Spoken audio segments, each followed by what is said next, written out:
Okay, I believe we are recording now. So, I see. Yep, hi, good. philosophy of biology class. I'm here with Professor Justin Horn, who is a professor at Oklahoma State University. Hmm.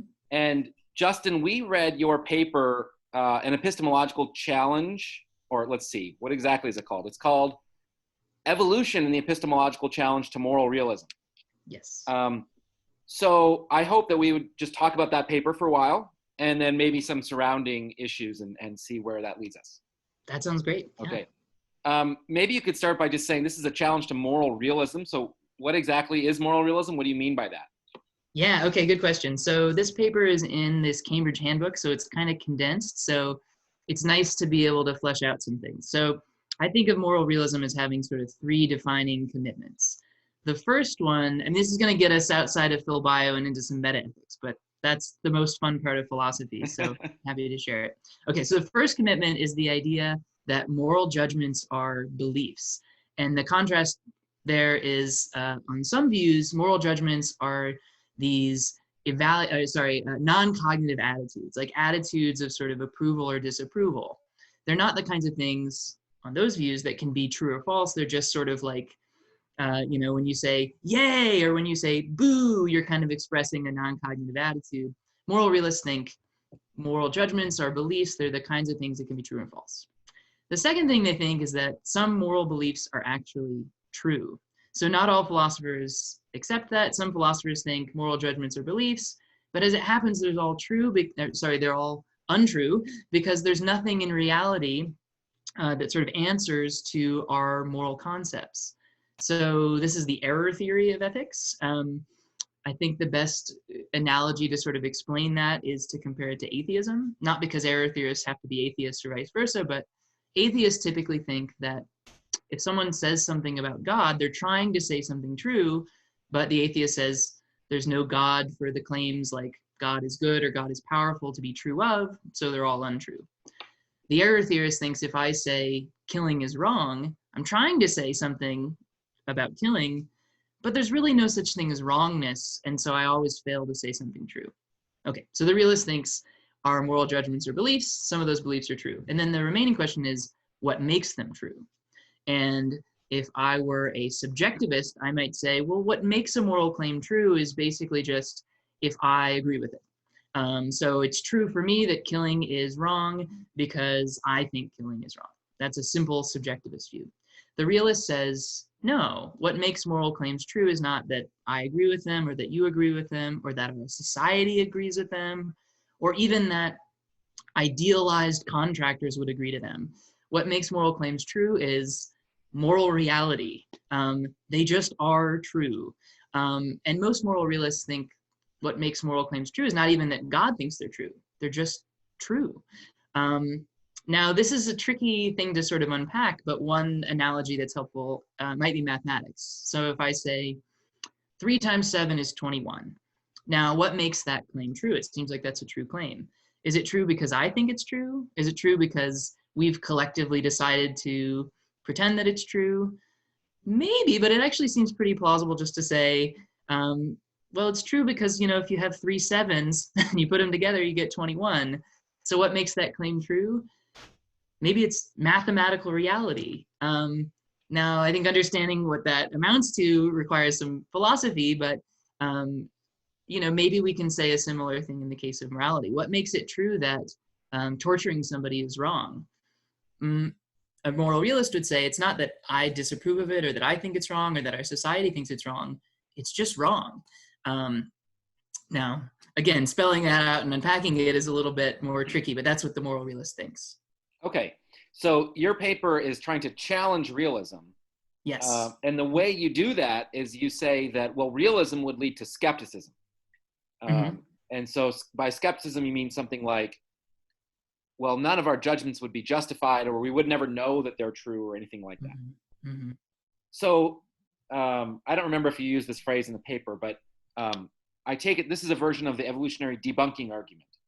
So can you say, as quickly as possible? I know this is difficult, but so what is the debunking argument? I mean, why would the fact that we've evolved, why would that have anything to do with, moral realism or moral skepticism? What's the connection?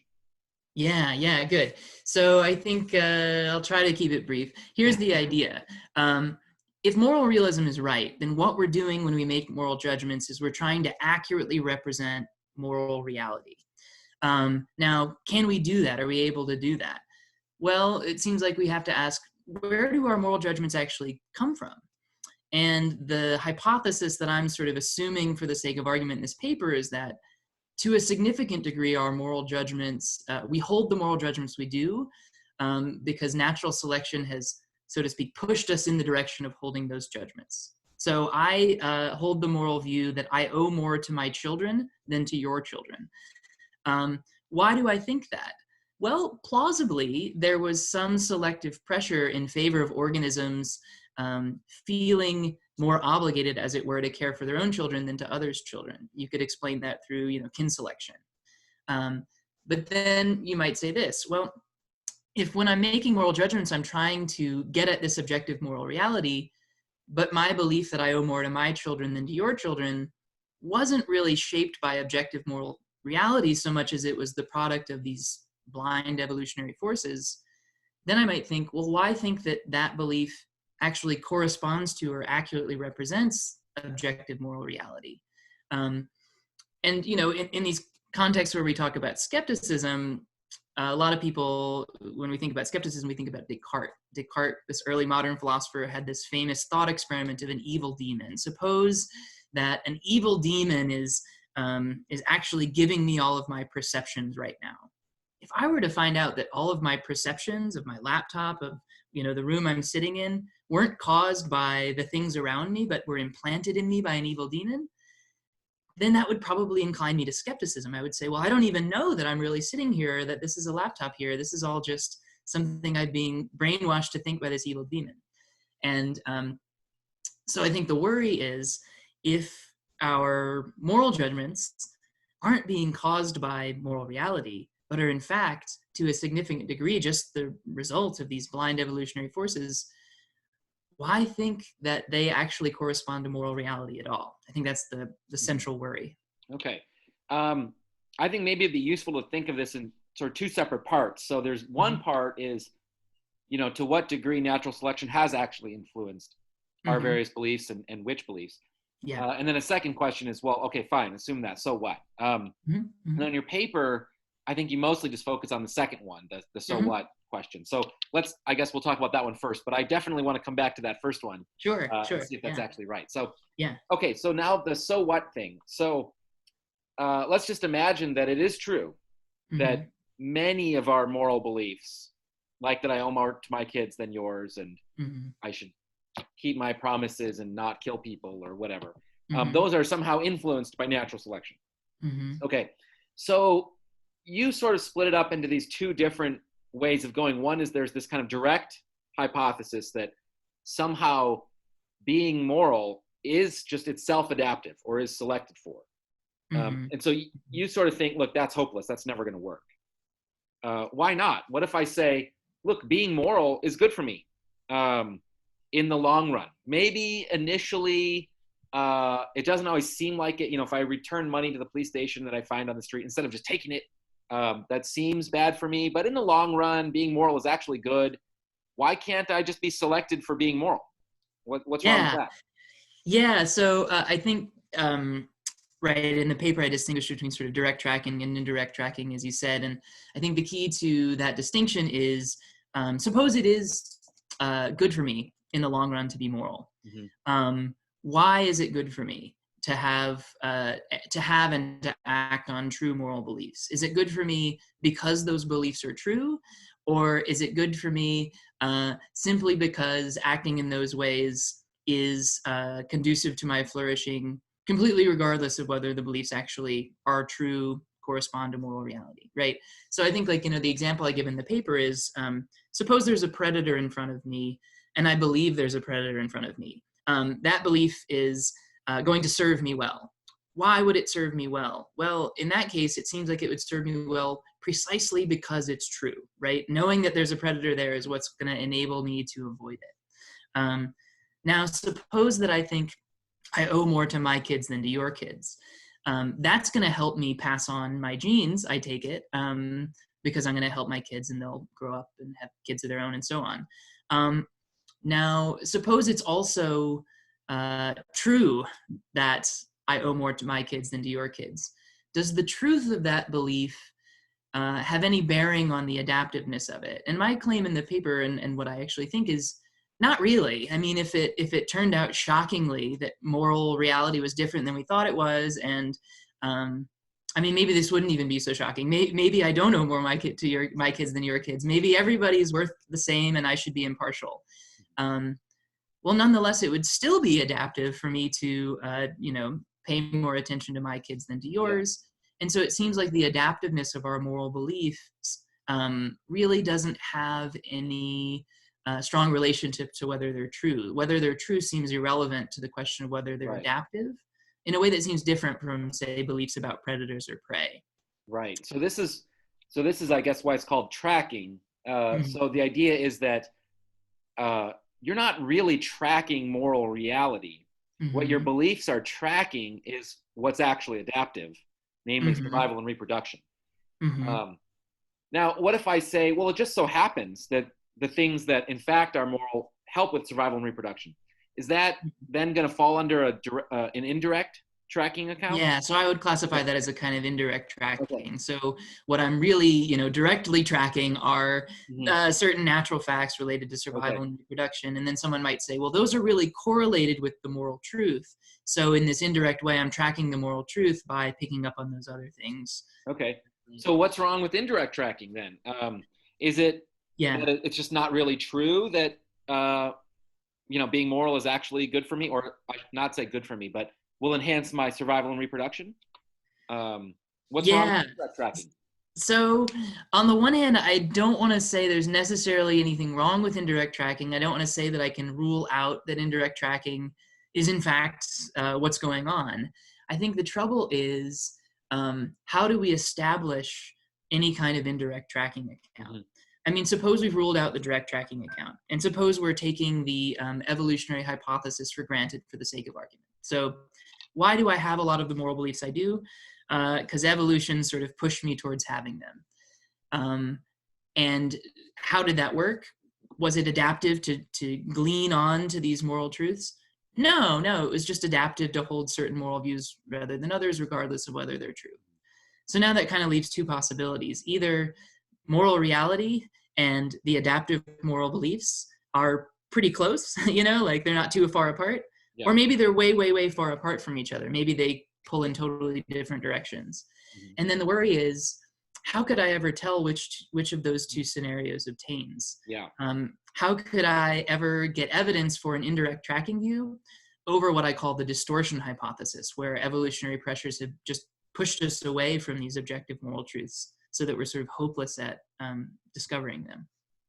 So this is why you say it kind of leads to skepticism, or at least say, well, I have these moral views, but I would have them anyway, even if morality were different. So I can't really trust my judgment. That's the basic idea, right? Yeah. I mean, in that, we can think of sort of very ordinary cases where we might be led to that kind of skepticism. So suppose you ask me if I think I'm an above average driver.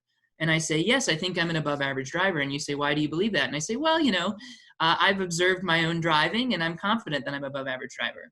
Well, if you come back and say, I have evidence that almost everyone believes they're an above average driver. And so, the fact that you believe you're an above average driver probably isn't really indicative of very much.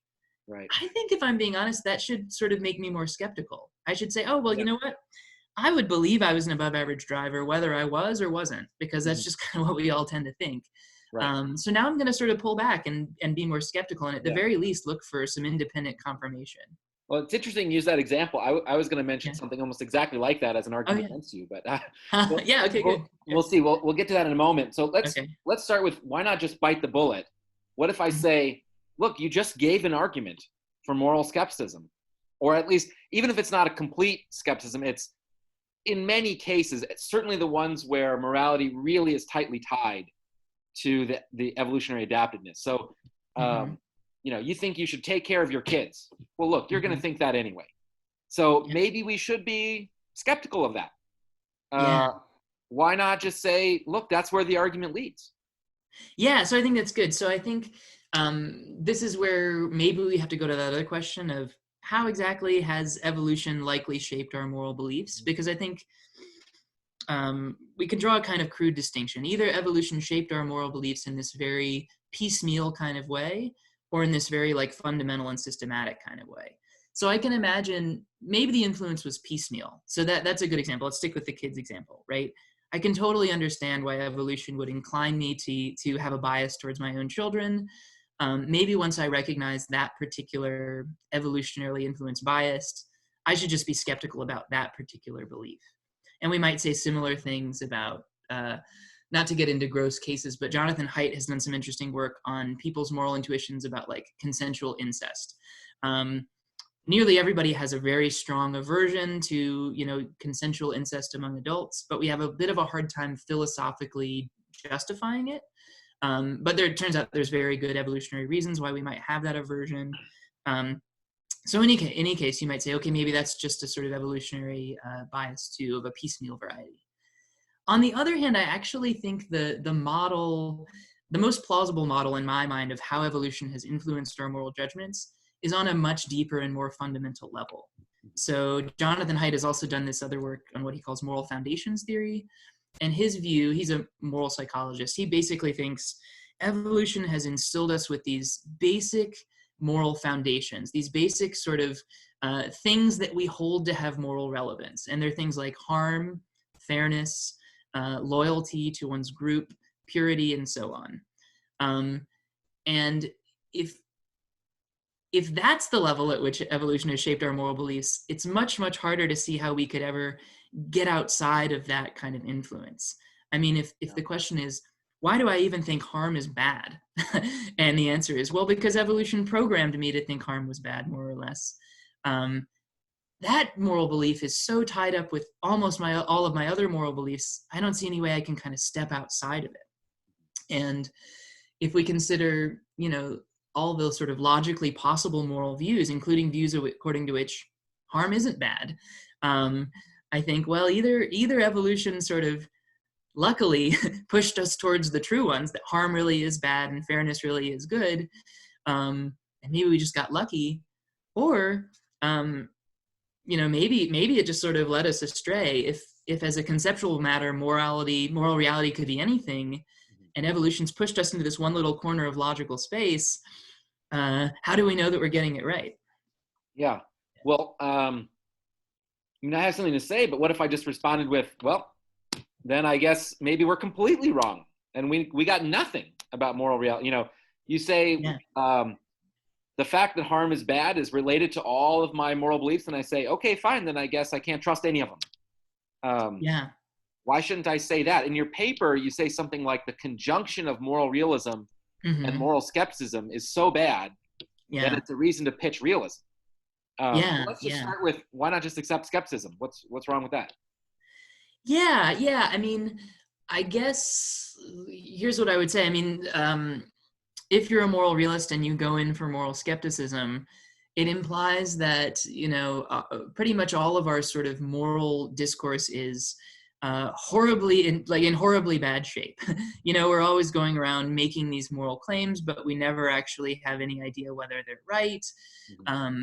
It seems like our attempts to engage in rational moral discourse are pretty much always fruitless and kind of silly. That seems like at least a theoretical cost to me. I don't want to say it couldn't be true, but let me go into salesman mode. What if I could offer you a meta-ethical view according to which our moral talk isn't in terribly bad shape and actually makes a lot of sense? Yeah. Wouldn't that be in some ways sort of more attractive? Well, I would want to hear about that view. Maybe we should get to that later. I thought, this seems right to me. Skepticism, it's not just a cost. It's sort of obviously wrong. Yeah, that's a different way to go to it. Yeah. So, but this is related to this point about whether it's fixable. And so this is something really important I want to talk about before we go beyond your paper. So take the case about, helping I owe something to my kids versus, compare that to something like consensual incest. I Mm-hmm. think it's actually not that implausible that we're sort of just wrong about incest. But it's Mm-hmm. very implausible that we're wrong that, killing people is bad and helping them is good and we should take care Mm-hmm. of our Mm-hmm. children. Yeah. That's so close to just what we mean by being moral.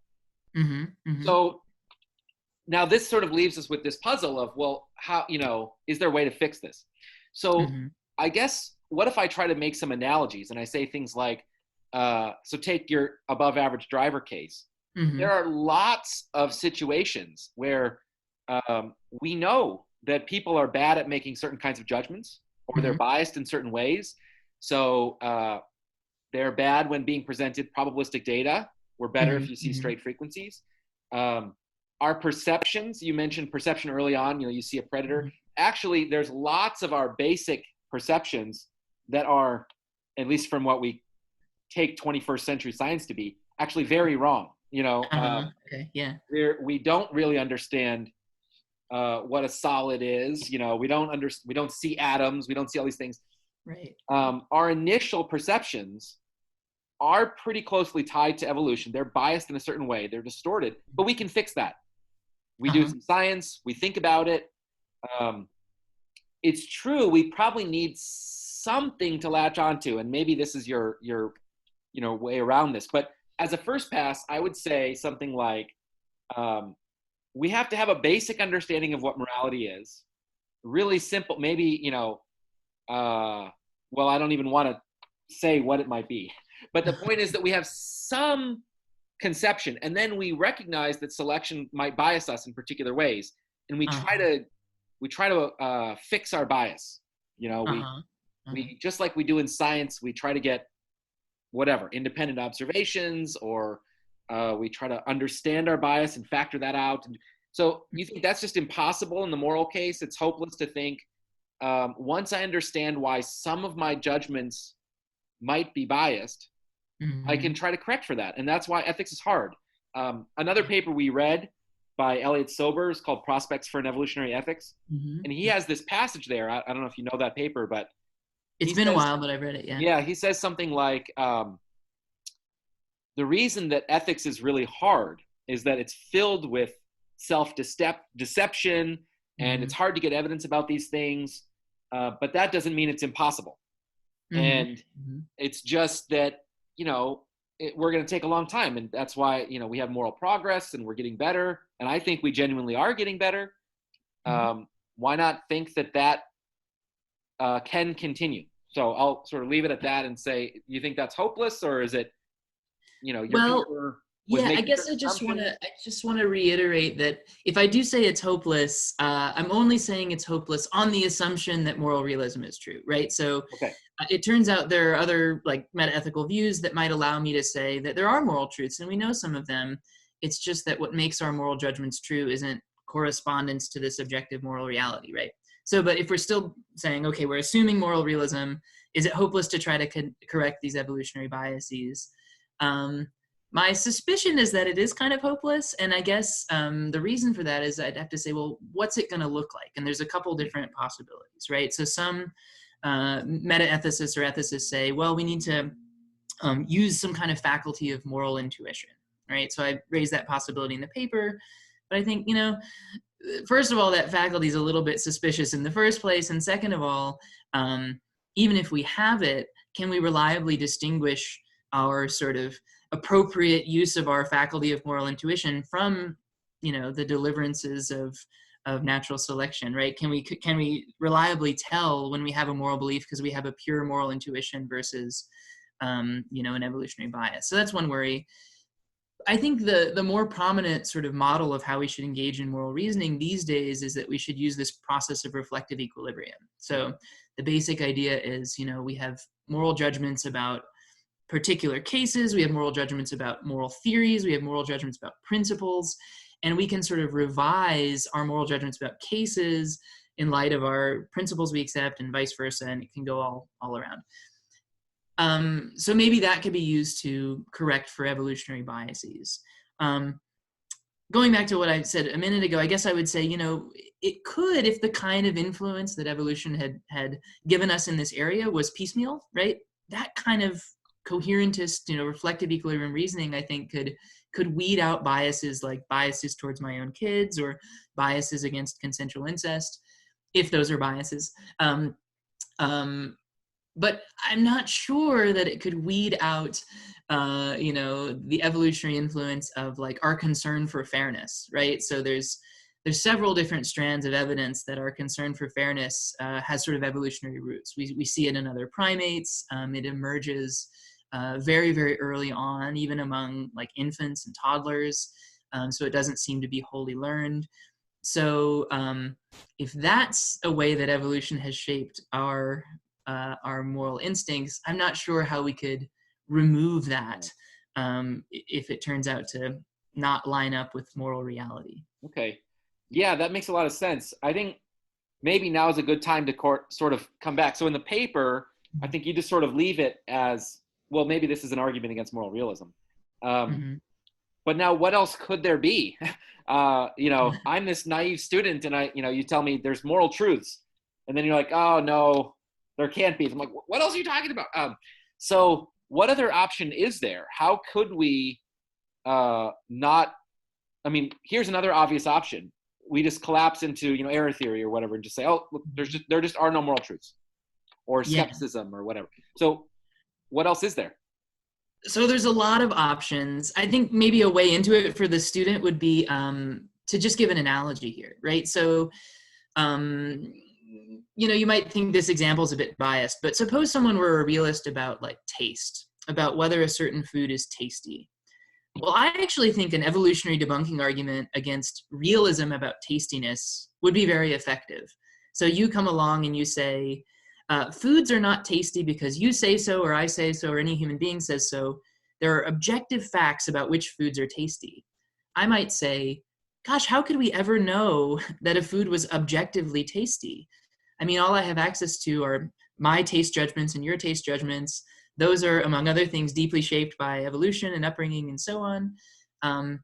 If claims about what's tasty were claims about objective facts about tastiness, I would say we're hopeless. We have to be skeptics about what's really tasty.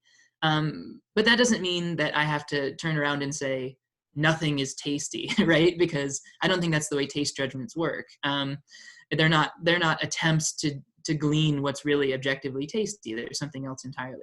So, in ethics, one intermediate view would be the kind of simple subjectivist view. I don't think that's a very plausible view, but someone could say, there are moral truths, they're just truths about what we happen to approve or disapprove of.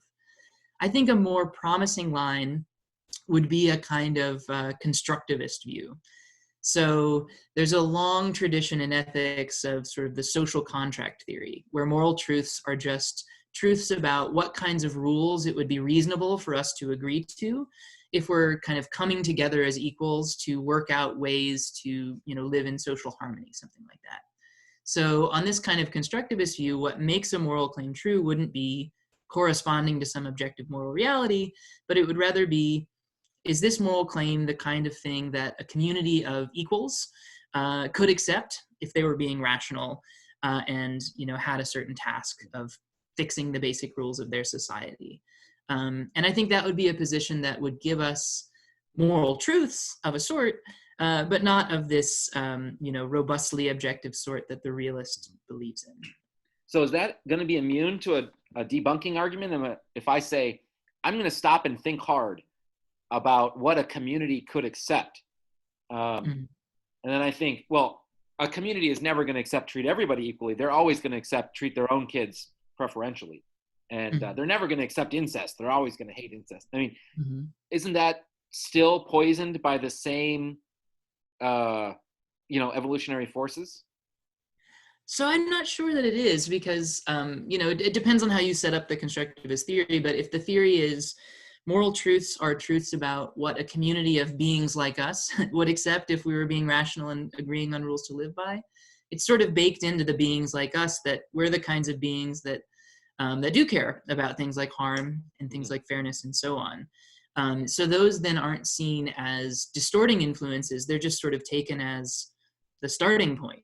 And maybe we could sort of, I don't know if this is going to work. I'm just spitballing, but maybe we could sort of relate that back to taste, right? We sort of take it for granted that beings like us find certain things tastier than other things. And then if I'm a chef, I'm trying to sort of whip up a meal that sort of pushes the right buttons, given the tastes of most humans, right? And so if I'm drawing up the social contract with my fellow rational agents, maybe I can say, okay, here's what I think human beings are like. Let's come up with a set of rules that works for beings like us.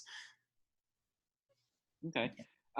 So it sounds like you think there's a lot of options. So I'm guessing you're going to recommend that my students take an ethics class, or of course, yeah. Go on, of course, that's the way to go. So Justin, thank you so much for talking with us today. I think we should probably wrap it up. Yeah, fair enough. Students aren't going to listen forever, even though this was very interesting, I think.